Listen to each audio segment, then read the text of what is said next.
एक सवाल है, क्या विज्ञान की कोई सीमा होनी चाहिए?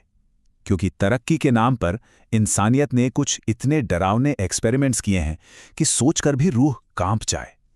आज हम इतिहास के उन्हीं काले अध्यायों को खोलेंगे जिन्होंने साइंस की नैतिकता को हमेशा हमेशा के लिए बदल कर रख दिया। तो चलिए उन एक्सपेरिमेंट्स पर एक नजर डालते हैं जिन्होंने सवाल को बहस के बीचों बीच ला खड़ा किया।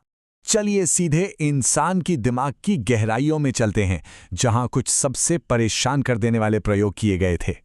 इससे पहले कि हम आगे बढ़ें, एक बहुत ज़रूरी कॉन्सेप्ट को समझना होगा, इन्फॉर्म्ड कंसेंट, यानी सूचित सहमति। ये वो नैतिक बुनियाद है जो आगे हम जितने भी प्रयोगों की बात करेंगे उनमें से किसी में भी मौजूद नहीं थी, पूरी तरह से गायब। कोल्ड वॉर के उस डरावने दौर में CIA ने एक सीक्रेट जंग छेड़ रखी थी, और ये जंग थी इंसानी दिमाग पर कब्जा करने की। यहीं से शुरू हुआ था प्रोजेक्ट MK अल्ट्रा। इसका मकसद एक ऐसा ट्रूथ सीरम बनाना जो किसी से भी सच उगलवा सके।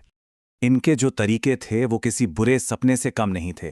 अनजान लोगों को बिना बताए LSD देना, हिप्नोसिस का इस्तेमाल और दिमाग को पूरी तरह से बदलने के लिए न जाने कौन कौन सी खतरनाक तकनीकें अपनाई गईं। बात है साल 1920 की। दो साइकोलॉजिस्ट के दिमाग में एक सवाल आया, क्या डर सिखाया जा सकता है?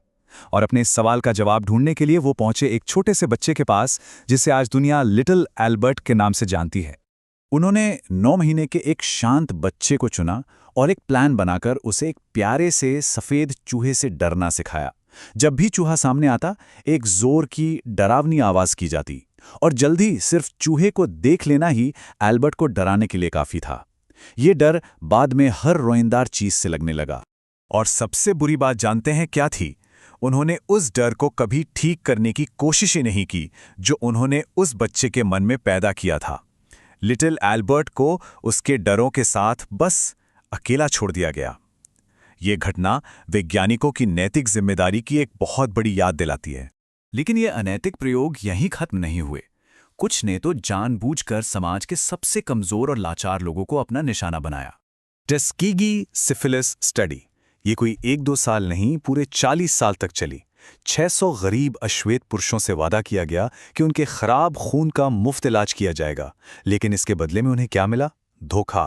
उन्हें जानबूझकर इलाज से दूर रखा गया, और ये तब भी होता रहा जब पेनिसिलिन जैसा पक्का इलाज बाजार में आ चुका था।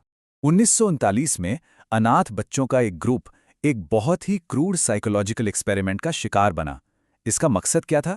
बस ये देखना कि क्या बच्चों को बार बार हकलाने वाला कहकर उन्हें सच में हकलाने पर मजबूर किया जा सकता है। उन बच्चों को लगातार ये कहा गया कि वो हकलाते हैं और उन्हें तब तक नहीं बोलना चाहिए जब तक वो सही तरीके से ना बोलें। इस मनोवैज्ञानिक टॉर्चर ने कई बच्चों में जिंदगी भर के लिए बोलने में दिक्कतें पैदा कर दी और बहुत गहरे इमोशनल जख्म दिए। अब हम उन मामलों की ओर बढ़ते हैं जहां विज्ञान और टॉर्चर में कोई फर्क ही नहीं रह गया था। साइकोलॉजिस्ट हैरी हार्लो ने सामाजिक अलगाव के असर को स्टडी करने के लिए पिट ऑफ डिस्पेयर यानी निराशा का गड्ढा बनाया। छोटे बंदरों को साल साल भर के लिए एकदम अंधेरे में अकेला छोड़ दिया जाता था, जिससे उन्हें इतना गहरा मनोवैज्ञानिक नुकसान हुआ जो कभी ठीक ही नहीं हो सकता था। यूनिट 731 ये सिर्फ एक एक्सपेरिमेंट नहीं था, ये सरकार की मदद से चलाया जाने वाला एक टॉर्चर प्रोग्राम था।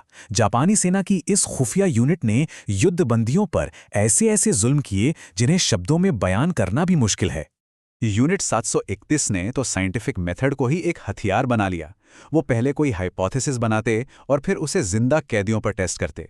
उन्होंने साइंस की भाषा का इस्तेमाल करके जिंदा इंसानों को चीरने और जानबूझकर उन्हें बीमारियों से संक्रमित करने जैसे अत्याचारों को सही ठहराया। इन खौफनाक घटनाओं ने दुनिया को झकझोर कर रख दिया, और इसी वजह से साइंटिफिक एथिक्स में एक क्रांति आई। जब ये कहानियां दुनिया के सामने आईं तो हर तरफ गुस्सा फूट पड़ा, और इन्हीं त्रासदियों की राख से आज के मॉडर्न एथिकल स्टैंडर्ड्स का जन्म हुआ। देखिए, पहले रिसर्चर्स पर कोई खास रोक टोक नहीं थी, लेकिन आज हमारे पास इंस्टीट्यूशनल रिव्यू बोर्ड्स हैं, बेलमोंट रिपोर्ट है और इन्फॉर्म्ड कंसेंट लेना अनिवार्य है। ये सारे सुरक्षा नियम उन्हीं ऐतिहासिक गलतियों का सीधा नतीजा हैं। आज हम एक ऐसे भविष्य के मुहाने पर खड़े हैं जहां AI, जेनेटिक इंजीनियरिंग और न्यूरोसाइंस की संभावनाएं बेहिसाब हैं। लेकिन हमारा अतीत हमें एक बहुत ज़रूरी सबक सिखाता है कि तरक्की कभी भी हमारी इंसानियत की कीमत पर नहीं होनी चाहिए।